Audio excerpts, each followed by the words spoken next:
bergantung daripada semayan sampai peringkat hampir matang.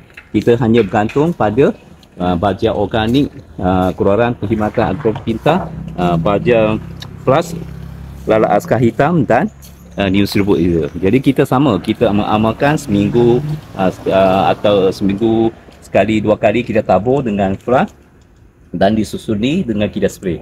Jadi kita boleh nampak kesuburan daun-daun dia tak ada kecacatan, tak ada diserang oleh serangga. Jadi inilah boleh nampak.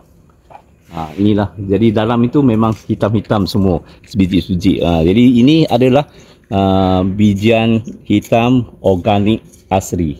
Semua jadi. Tak ada dicampur dengan gunakan baja yang tak ada dicampur dengan tinja haiwan dan kimia, dan kita tidak sembuh dengan racun-racun serangga yang berkimia. Jadi hanya bergantung. Sebab apa? Dua jenis baja ini mempunyai unsur kitin. Jadi kitin itulah yang boleh elakkan tanaman kita dijangkiti kuman-kuman, benda-benda lepas itu ataupun kulat-kulat ataupun diserang oleh serangga.